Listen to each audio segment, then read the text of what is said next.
Welcome to the Emotional Balance Sheet, the go-to podcast for parents with multiple kids, especially those with twins, triplets, or more, who are navigating the maze of modern family life and personal finance. Whether you're overwhelmed by education or retirement planning, parenting dilemmas, career transitions, or trying to define your purpose and plan, we're here to guide you with empathy, encouragement, and expertise.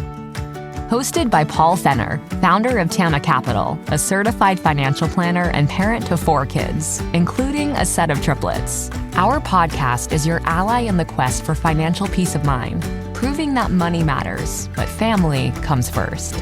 Subscribe now and join our community of empowered parents at tamacapital.com. This podcast is for informational purposes only and should not be relied upon for investment decisions. Clients of Tama may retain positions in the securities discussed in this podcast. What does comprehensive financial planning even mean? At Tama Capital, it means a family office where lifestyle planning such as retirement, college, portfolio management, and tax prep and planning are all under one umbrella. But it goes beyond numbers. We focus as much on the emotional side of financial planning as we do on the financial side. We get you. We understand your challenges of building a family, business or career, and a healthy life. We are devoted to wealth planning for families like yours because we are you. Learn how our family can help your family by visiting tamacapital.com. How much tech do you let into your life? And do you even know why you let certain tech into your life? I'm really excited to welcome back my friend and Microsoft VP, Scott Hanselman. It's been almost 4.5 years since our last conversation. Scott was one of my first podcast guests and one that has had a big impact on me throughout my corporate career and in Tama by just listening to him talk about productivity, life, tech, and family. Scott and I dive in the heart of his recent TEDx Talk, where he questions whether technology is truly delivering on its promises of convenience, connection, and community. We discuss the concept of this third place, those spaces outside of home and work where real community forms, and how the pandemic and our ever-increasing reliance on technology has shifted those boundaries. Scott gets personal about his own life transitions, raising his teenagers in a hyper-connected world and the realities of tech overload. He shares the emotional story of how his parents once sold their van to buy him a Commodore 64 computer. And if you're watching on YouTube, he's still got the Commodore 64. You're going to see it. It's a singular act that changed the course of his life and continues to shape his perspective on investing in his own kids' potential. We also explore the emotional side of money, how we manage stress, organize family finances, and have those sometimes tough conversations with our partners. Scott even shares the allowance system that he's kept with his wife over the last 25 years. They'll be married 25 years next year. So whether you're navigating new tech at home, feeling overwhelmed by everything throwing at you by life right now, or simply longing for a little more harmony, I think you're going to find a lot in this conversation insightful and relatable with some serious nostalgia along the way. Please enjoy my conversation with Scott Hanselman. I have another podcast with Mark Rasinovich, who's the Chief Technology Officer for Azure, called Mark and Scott Learn To. Yeah, so we would end up yapping for 10 minutes before the show, and then now the rule is as soon whoever shows up first hits record. Might be something funny gets said. I can't believe it's been almost 4.5 years since you and I had our first conversation together. Like that to me feels like an entire lifetime. And like you just said, you have a 19-year-old and a 17-year-old, so God only knows the life transitions you went through during the last 4 years. Yeah, it's a lot. It's a lot. So, I just wanted to reach out to and get you back on because obviously so much has changed since then.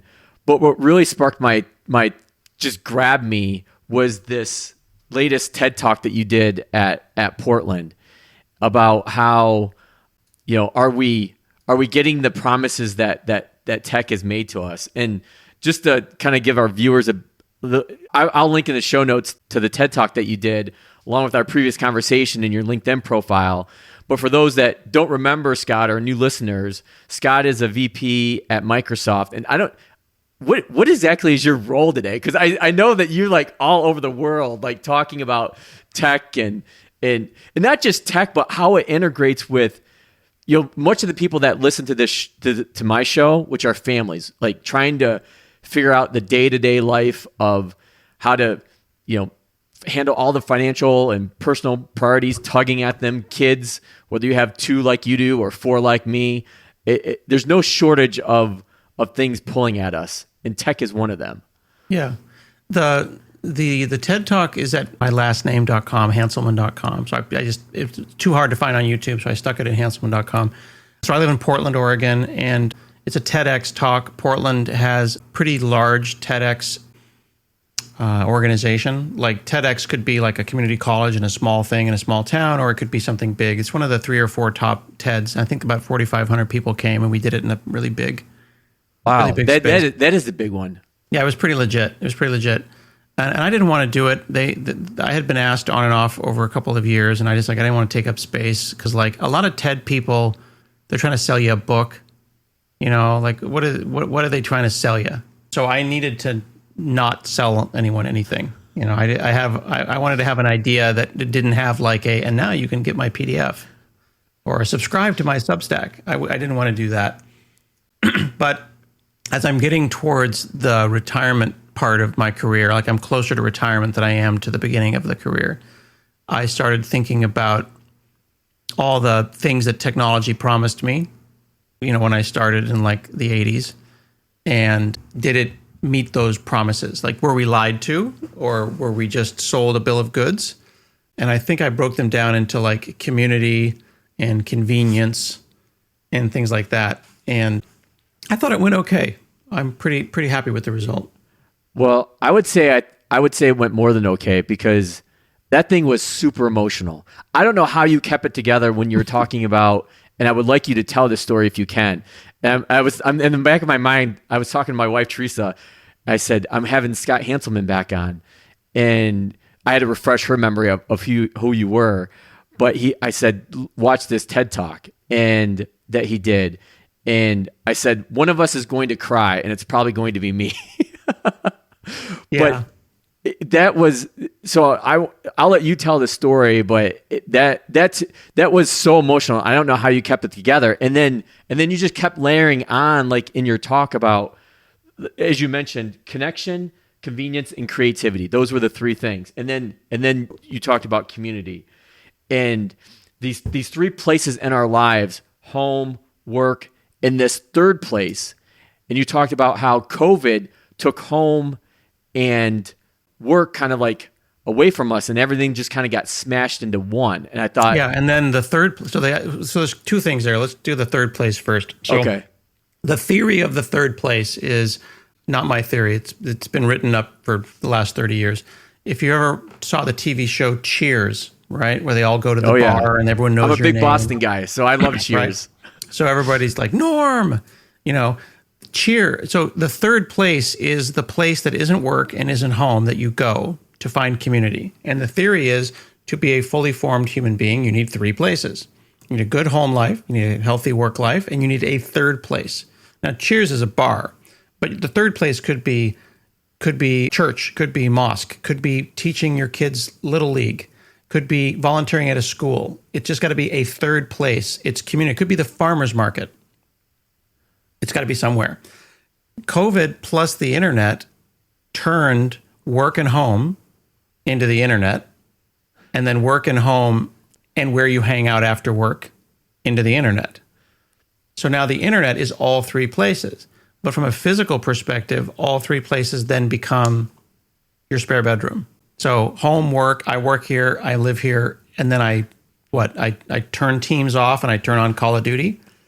So blurring those 3 things, it's very hard to be a healthy, fully formed human if you are only in one place. And I point out in the TED Talk that, like, for people who have a mobility challenge or who might be homebound, That's great. They can have fully formed relationships across 3 places. But as a general rule, making a generalization, which I think is a safe generalization, you get your personal satisfaction, your spiritual satisfaction, your community satisfaction as you move through the world. So having multiple physical spaces is important. And I think we lost something when we switched everything to online. And we hear people saying, go touch grass. It's not bad advice. If you can touch grass, maybe go touch some grass. That's interesting because that's one of the things that I struggled with most when I came into my firm almost 9 years ago now on a full-time basis. Was I went from this corporate career background setting where I was surrounded by people day in and day out to my office, which is in my home, and it's just me. It's like, yep. Look to the left, there's a window. So I literally, before this, I just did a talk for an hour in the UK on a thing. And they said, we want you to talk to like 200 people in the UK. And this always happens. They all get online. And then there's a bunch of people physically in a room in London. And then there are a bunch of people on Teams. And then they all turn off their cameras. And then I'm alone in my spare bedroom talking to myself. So I've gotten nailed by this multiple times. So I asked them, would you please take the laptop, rotate it, point it at the crowd? I need to see the bobbleheads. I got to see what's going on. And that, like mentioning that, calling that out, and having a little bit of prep. So like, I need to see people. I've even had times where I knew that I wouldn't be able to see them because of Zoom webinars or whatever. And I FaceTime a friend and I put the phone here. Oh, because having a person that you can talk to, like, because the lizard brain knows that you're talking to yourself. Like the reason that you feel a headache after spending a day alone in your room is that you're not really here. Like I can see you and you're high def, but the lizard brain knows you're not here. So I'm hallucinating you. And that headache that you feel as you finish your day, like, I don't know why I'm so exhausted. Well, you were sitting on your butt all day, pretending to talk to people, and then you were cognitively lying to yourself because there's no electrical energy in the room of other people existing. Right. That's a really good point. Like, and so I have a couple peer groups that I'm involved with. One of them is over my right shoulder. That sketch is by Carl Richards, and I'm in this Society of Advice is the name of it, that advisors like myself, financial planners like myself around the country come together one time during the month, and Carl usually has a guest on, and we're interfacing with them. And what's interesting is that Carl has this rule where we actually have turned off the chat feature within the Zoom community while the conversation's going on, and it's as much of a requirement as you can to be on camera and to like be present for that 90 minutes, because obviously that's when you would get the most out of it. Can you do it all the time, like every month? No, but he makes it a really good point of trying to stay engaged and being able to look at other people's faces and expressions. And so I totally get what you're saying. And that was one of the hardest transitions for me when I came into this, is not being around people. So what I would do is and I know I'm going off on a tangent here and I got to bring us back, but I would go to the library in the afternoon. So I would work in my office, my home office in the morning, and then go to the library in the afternoon just to be around somebody. Or I go to Panera or, the local, Starbucks or whatever. Yeah. And when I think of third place, I think of Howard Schultz, because that was always one of his MOs, was like, he wanted Starbucks to be the third place. It's a place to go and hang out and find community. 100% agree. I'm looking at my schedule here, and I've got 2 meetings after this, and then I've got an hour at 11. And I'm honestly like thinking about like, okay, where can I go? I used to sit at McDonald's because it's $1 for Diet Coke and they have free Wi-Fi. So it's like for the price of $1, I can sit there. That's my Starbucks, right? Yeah. I used to, before COVID, I used to go to the mall and sit with my laptop at the food court just to get the buzz. I refer to that electrical energy of people in the room. Yeah, I completely agree. just to back up, like one of the things that I found, I still don't remember exactly how I found you, but I found your talk on scaling yourself. How many years ago was that? That was probably 10, 11, 12 years ago? Let me go and search for that. If you search for Hanselman productivity, I've been talking about productivity for many, many, many years. I've got Hanselman's complete list of productivity 2014. That was 11 years ago. Okay. I would say I've got videos going back 15 years. Yeah. Yeah. Because I saw a lot of connection between this TED Talk that you did in Portland and scaling yourself. And I think a lot of that tied around this whole idea of being stressed.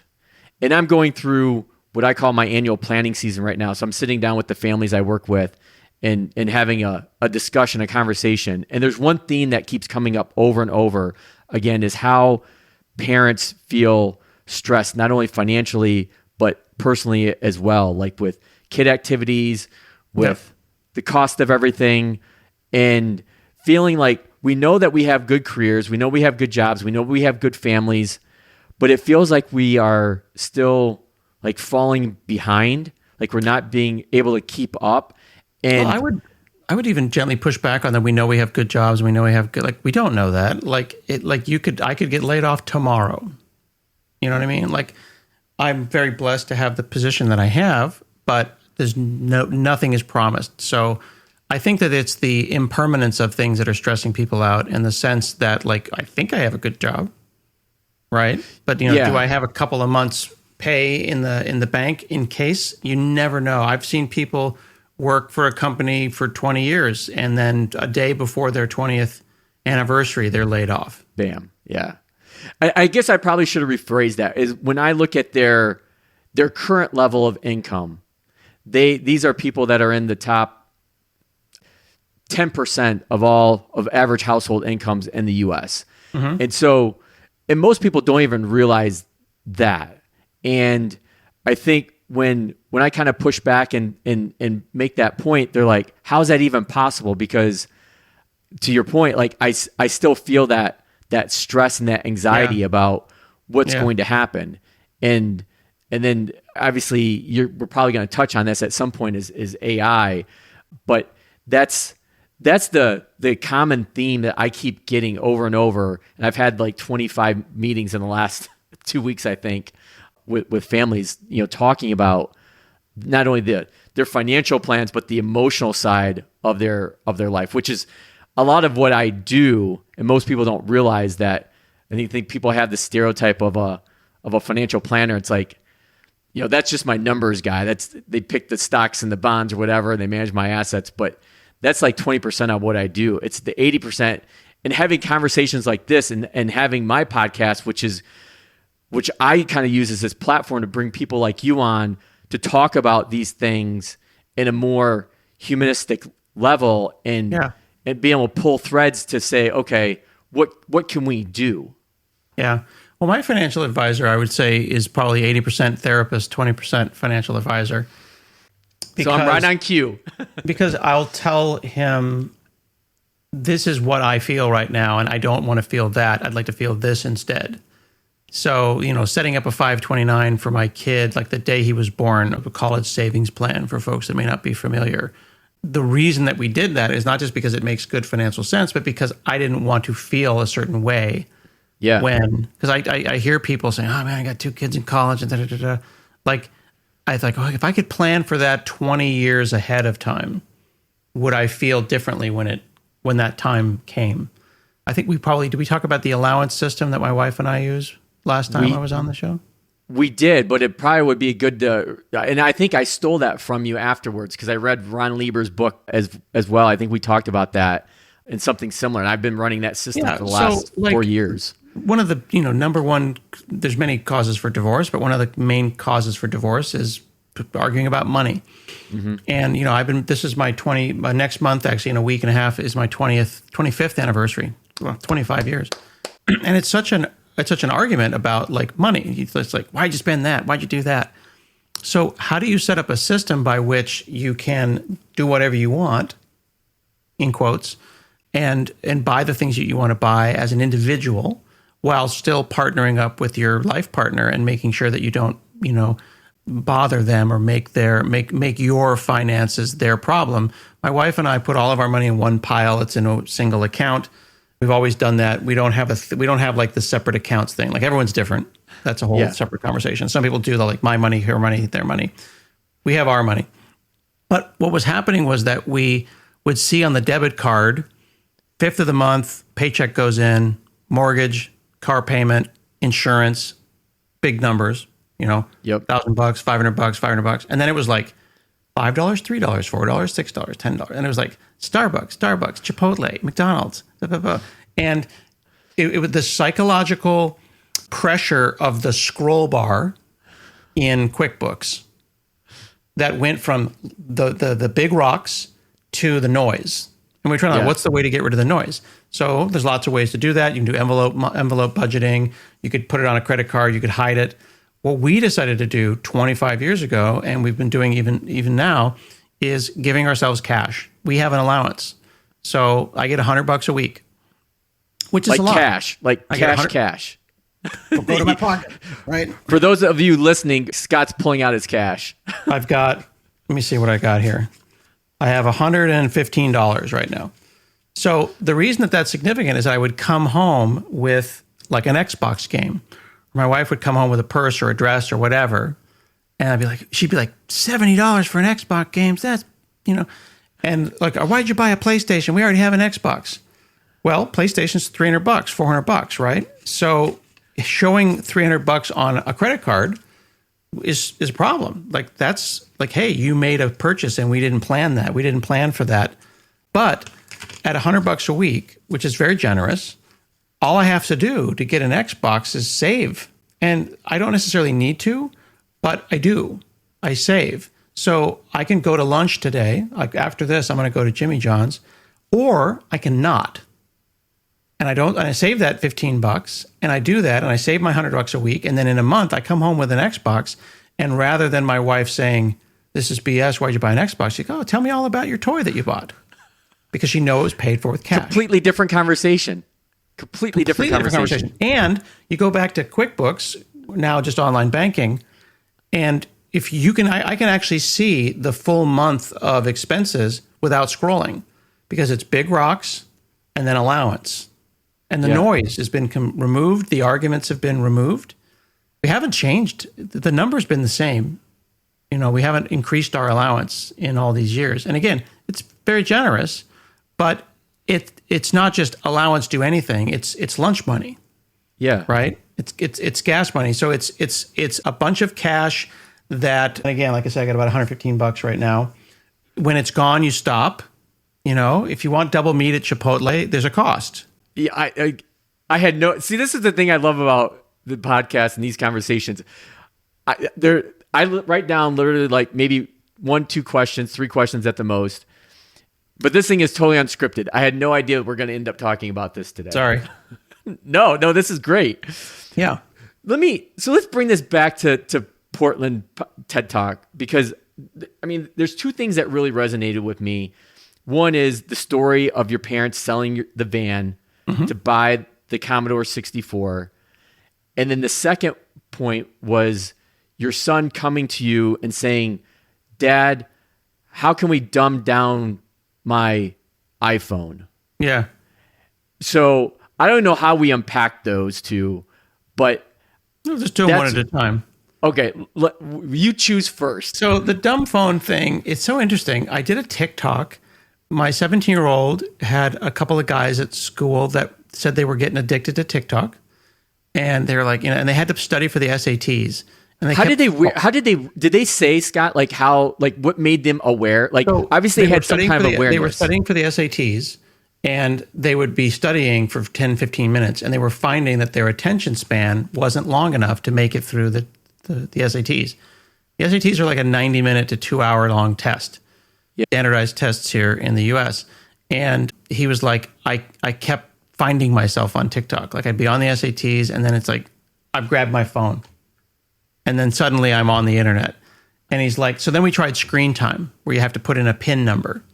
And he figured out ways around that. So like putting artificial blocks and graying stuff out was not the move. So he's like, can I get a dumb phone? And I was like, what do you mean a dumb phone? He's like, one of those old timey flip phones. Because he'd seen like his grandfather having like a Nokia.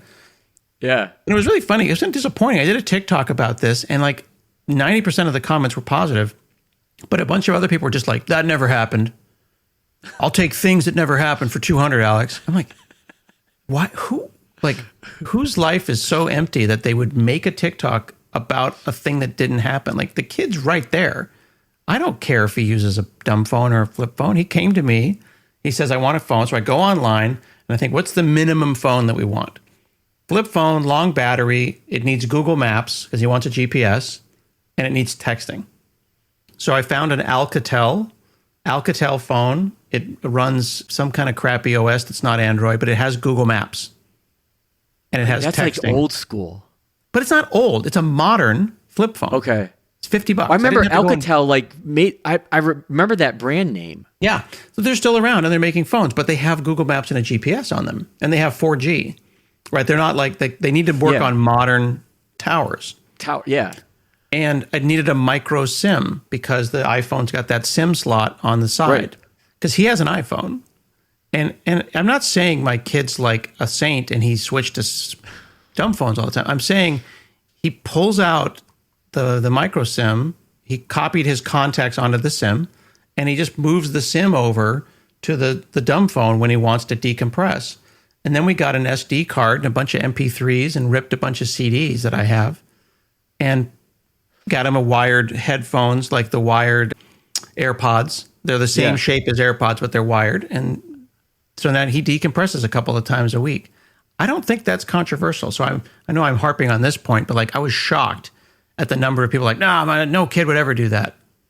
If you think no kid would ever do that, then first, you're not giving your kid enough credit. But additionally, you're underestimating how bad social media is for us. The brain is not supposed to be that attached and connected all the time. I lost the social media war finally like 2 months ago. So my triplets will be 15 in December, and then my plus one, by the time that this releases, she'll be 13. And we finally had to break down and get them, let them have Snapchat, and who knows the blowback I'll get from this, but it really was because the team sports that they're involved in, that's how all these kids are communicating. Yeah. And so Snapchat is their group chat. Right. And so I'm like, I've obviously I'm a parent. I have responsibility. I can make the decision. No, you're not going to have it, and have my kid feel like they're ostracized, or say, okay, you can have it. And that's the avenue that Teresa and I went down and gave it to him, or let him have it. But it's still uneasy. And the reason why this actually reared its ugly head a few days ago, because my daughter that's on it, I didn't know this. Like Snapchat will tell you like the location of your friends if you turn it on. I didn't want to say anything, but number one thing with Snapchat is it's an automatic location sharer, and it will suggest people not based on phone numbers and contacts, but by their connection with other people. So all it takes is for one creeper to be friends with a kid from your kid's school, and then it will recommend, oh, you're friends with so-and-so, you should be friends with so-and-so. And the next thing you know, you've got some old dude pretending to be a kid talking to a bunch of kids. So monitor their friends. I tell my kids on Snapchat, unless you've seen that kid in person, you don't be friends with them on Snapchat.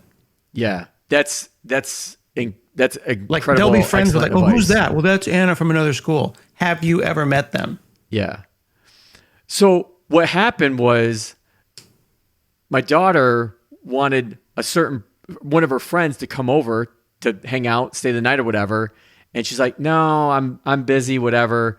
And then like hours later, she sees that person with another group of friends in the neighborhood. And then it's like tears and emotional drama for like the rest of the night.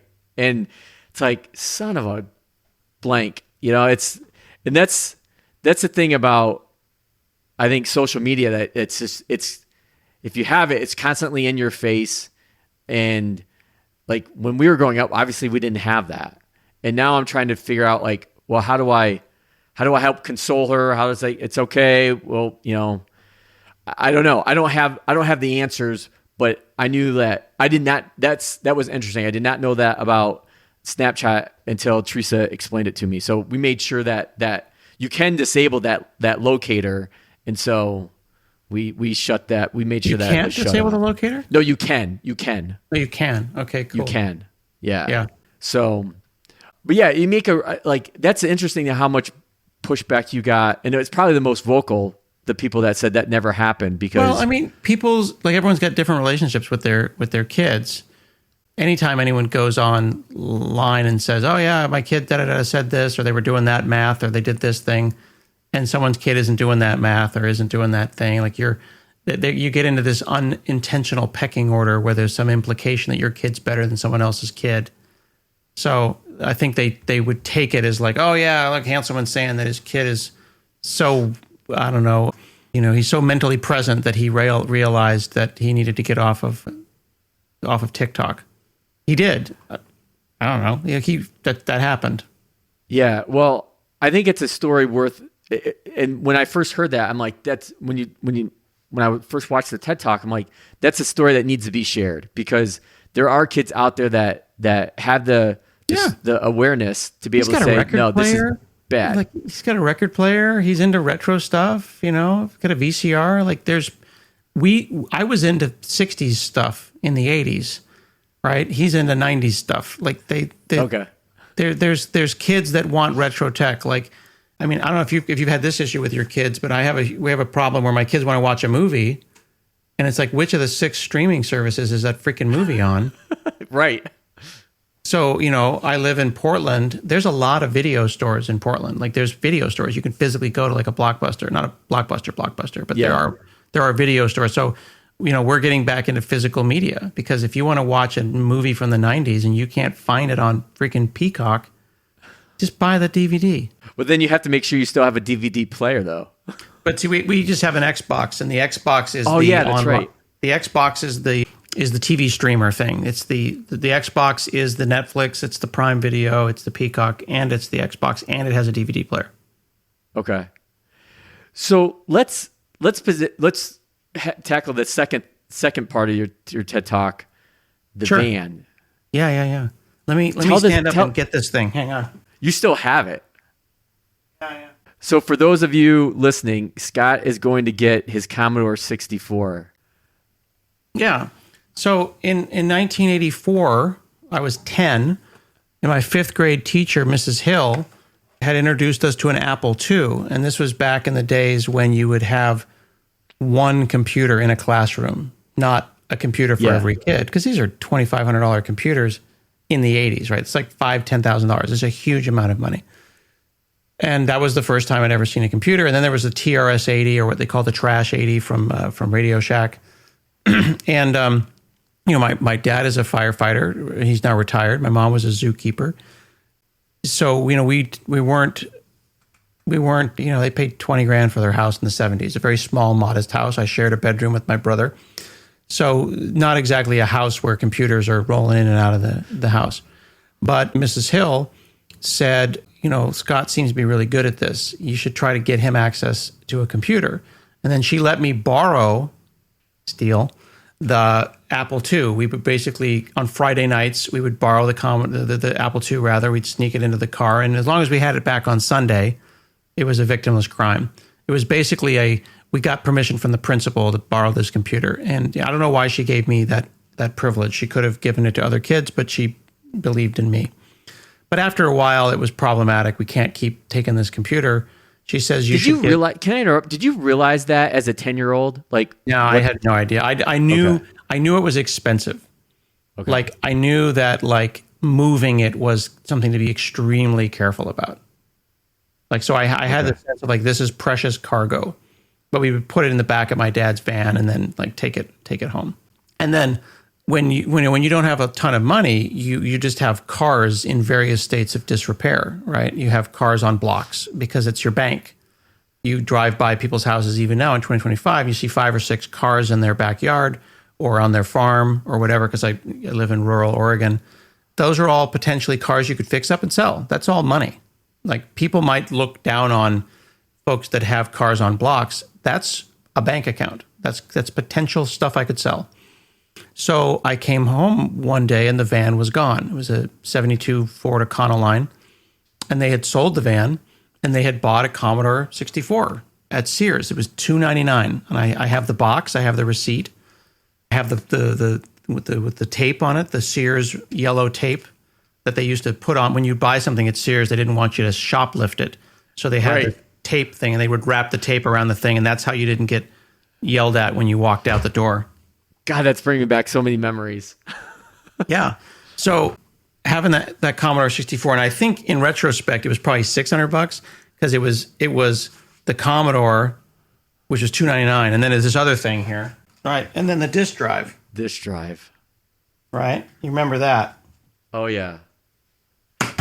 And nostalgia is a hell of a drug. Oh, my God. I haven't seen one of those in, God, I don't know how long. Isn't that great? And here's the thing, right? Again, people are hearing this as maybe they're seeing video, or maybe you're putting video on LinkedIn. I'm not sure. But like, I'm putting my finger in the center of the floppy. You know what that feels like. You can feel that. Yeah. Paul, just by me showing you that, you can feel what it feels like to put your finger right there, and what that floppy kind of like. It's core memory stuff. Yeah. Yeah. Funny you mentioned that, because I was just thinking about Inside Out too, like, or one or whatever, like core memories. Yeah. So the thing that's so significant about the car is that the car like took us places. You know what I mean? And the car is considered big, and it's this house, car, right? These are the two big financial tools that one has in their life. And when the car is gone, it takes up, there's like a vacuum of space. And when you take something that's worth $600 and it's a car, it's a big van, and then now you've compressed it and down into a thing you can hold in your hand, and you go, here's now a similar amount of value. That really stuck with me, this idea that like a car, a computer, or a diamond ring, they're all $600. Like, how could you compare a diamond ring with a car? Like, that doesn't make any sense. It never computed. So there was a sense of like reverence in the, like, this is the car embodied, and now it's this size. They've transmuted the car into a small computer. And there's some parallel universe where they didn't give me access to that computer, and who knows what I'd be doing. In my world, we call these things called money scripts. It's things that happen to you typically in your childhood that really laid a foundation of how you view money, how you spend, how you save, how you invest, all those things. Do you think that had an impact on your financial life, your money script? That's a great point. It's good to talk about money in this way. Two things made me think about money. First, our family is from Scotland, from Carnoustie, Scotland. And we would go to all of our 4th of July parties, our Thanksgiving, Christmas. They all had like bagpipers and, like a pig on a spit, like big Scottish haggis parties, right? And my Uncle Ronnie, my great Uncle Ronnie, would say, "You'll never catch a cold from a Scot because a Scot never gives anything away." Right? So like we were like, I don't know if that's a Scottish stereotype or if it's just a Hanselman stereotype. Like the stereotype is we're cheap, we're frugal. And he's like, let me tell you about the time we discovered copper wire, 2 Scots fighting over a penny. That kind of like frugality was just baked in from like day one. And then again, we were, it's always bad when someone's like, we were poor. You don't know you're poor when you're poor. We were working class, comfortable. I didn't miss any meals, but we were frugal and responsible. Like we had a wood stove because heating oil was expensive, and we would go to the dump the dump, like we call it a landfill now. Landfill today, yeah. So we would go to the dump to get stuff. So we dump stuff off, but you'd also see stuff at the dump, and you're like, that's cool. So the dump is kind of like Goodwill. Like I go to Goodwill now or Salvation Army to get stuff. You can always find a Nintendo or an old Xbox or something cool. So I'm always picking up stuff at Goodwill. I'm there every week. And I have a very core memory of going to the dump with my dad, and he saw somebody with a barbecue who was going to kind of yeet this barbecue off the back of their car. And he's like, no, stop. Does that work? And they're like, yeah, we just don't need it anymore. I was like, that's a perfectly good barbecue. It was all rusty and nasty. So then we're transferring, get like 2 pickup trucks in a landfill that you could actually see. And we're transferring. I can picture it. And we're leaving with something from the dump. And then we go home and he gets a wire brush and we spend the afternoon cleaning, disassembling, completely cleaning the thing out, repainting it with Rust-Oleum.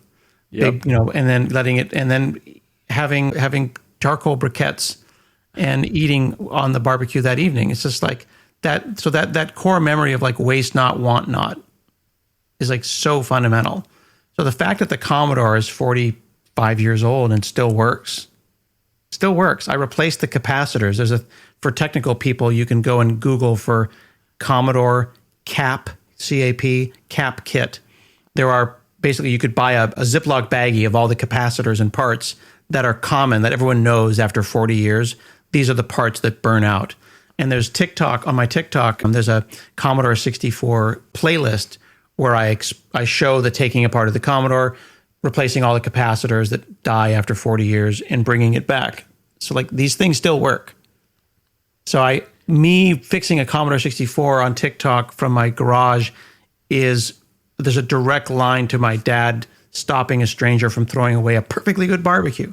When you're telling that story, I'm thinking in the back of my head, my aunt and uncle, who both my godparents, and my aunt passed away a few years ago. She was kind of this mainstay in my life, but her and my uncle actually won an Ohio lottery. We lived on the border between Michigan. We lived in Michigan, but real close to Ohio, and they won an Ohio lottery. They won like $4.2 million, like, I don't know, 30 some years ago, I think. Well, maybe closer to generational wealth. It should be. Yeah. But what most people don't realize is that people that win like a lottery, they end up going bankrupt within like 8 to 10 years. It's a very high percentage. Yeah. More than not. Yeah. And they were the opposite. They ended up having more money than what they started with. And they would go on trips and whatever. And when you're talking about your Scottish uncle, it just made me think of my Uncle Russ, because I always had this phrase like, if I put a quarter into my Uncle Russ, he would crap out 2 dimes and a nickel. That makes me think of, are you old enough to remember the classic? We're only 2 part. I think you're 2 years older than I am. I'll be 50 next year. So then you remember the Saturday Night Live, the International Change Bank, the North American Change Bank. It was an ad. Very old, very old. You would have been 10 or even younger. Saturday Night Live had this commercial that was all about a change bank. It was a bank.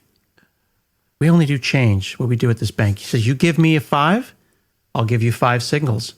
You give me a single, I'll give you 4 quarters. How do we make money here at North American Change Bank? Volume. They just make change. And they make, it is a whole commercial, and you're like, oh my God. And then the whole thing is like a minute and a half long, and the payoff is, and how do we make money? Volume. I don't see how that calculates. And I just, right. That math doesn't jive with me. There's no way that they make any money at all at the North American Change Bank. I had no idea we were going to go down memory lane today with this conversation. It's okay. This is awesome. So, I know I only have you for a finite period of time because I know you're back to back to back. But, what other, one, maybe 2 key takeaways would you want people to know from your TED Talk? Hopefully, they'll hit the link in the show notes. Go watch it. It's worth the time. It's 15, 20 minutes. You're going to get a lot out of it. But I appreciate that. What would you want people to know about that? I think that the meta point, I didn't use these words in the TED Talk, but the meta point is to avoid sleepwalking. Like you let technology into your life, whether it be an Alexa or an AI or something, and you become quietly dependent on it. You have to remind yourself, and by saying, don't sleepwalk through life, like wake up and pay attention. Have you changed the framework of your brain? Have you introduced a piece of technology that made your life better? Or did it infiltrate in some way and make your life worse?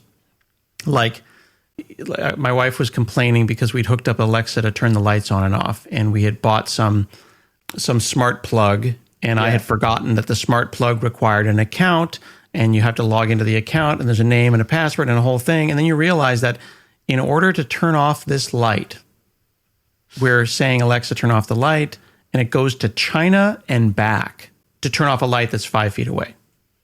And it seemed like fun at the time to hey, look, we can turn the lights off. So we un-Alexa'd all the house. There's just it's a perfectly good kitchen timer, and it'll always tell us what Brad Pitt's birthday is or whatever kind of fact that we need. But the idea of it doing that was silly. So I woke up in that sense, and I switched to a thing called a Home Assistant. Home Assistant's an open source project that is basically Alexa for your house, but it doesn't need the internet. It just runs inside your house. Like if your house were in airplane mode, Paul, what would still work?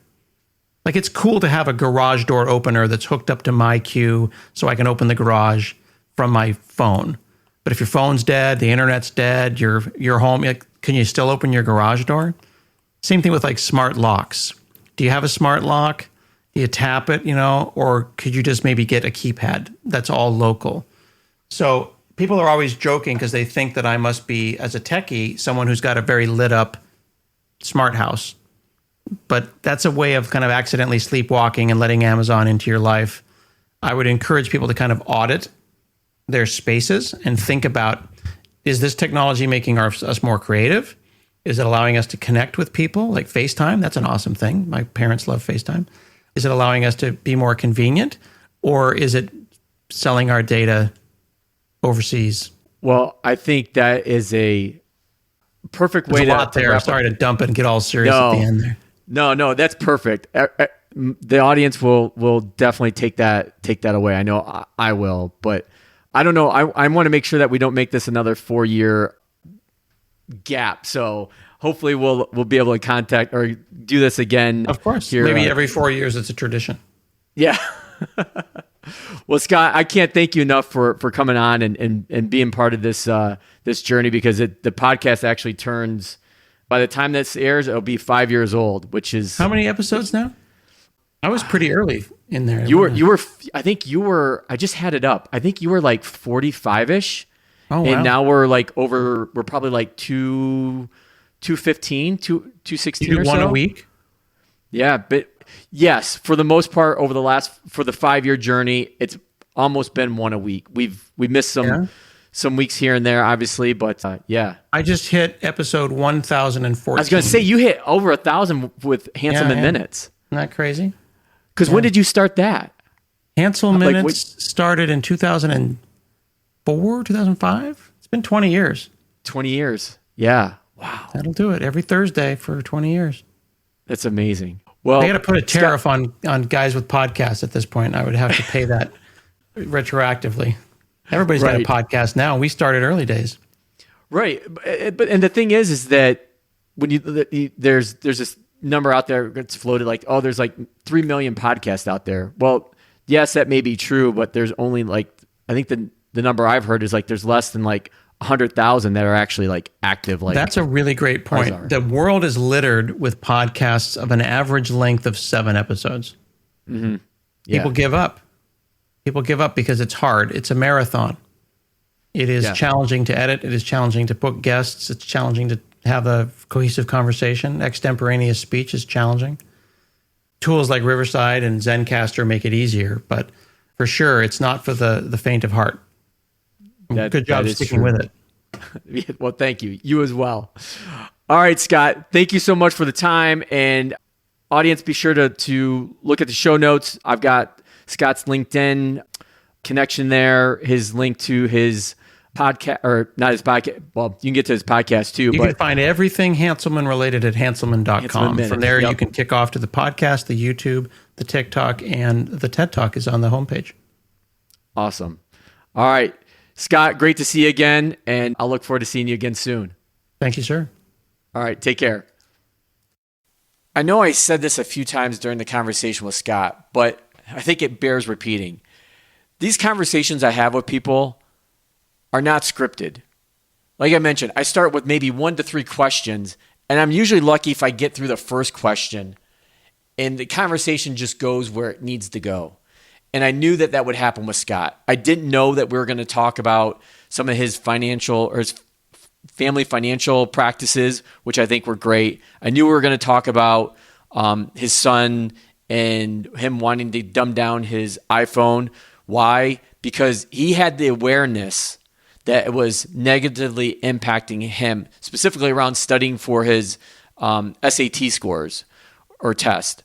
But I think one of the things that Scott closed on, I think was the biggest takeaway for me, is don't sleepwalk through tech. Understand the importance of being mindful of how tech enters and I guess exits your life, but once it's in, can you really get it back out? And are those conveniences really serving us? Or are we letting them control our own routines and mental health? And you'll recall that Scott gave the example of the Alexa and being able to have the plug-in Alexas that will turn the lights on and off, and how basically that one command was going to China and then back. And it made him think, like, do I really want to be doing this? I think the other thing I want to mention is protecting your third place. I've mentioned a few times on how when I started in TAMA on a full-time basis over 9 years ago, that was a really hard transition because I went from an environment of being around people, whether it was a positive or negative one, to being by myself. And Scott even mentioned about going to McDonald's to have a $1 Diet Coke and free Wi-Fi, just to be able to get out a change of scenery. And our environments, they have an impact on our creativity, on how we feel. So whether it's your church or, like I mentioned, Starbucks, Howard Schultz, that's where I kind of first heard this third place from. But regardless of where or what it may be, having those is vital to nurture real physical connections outside your front door.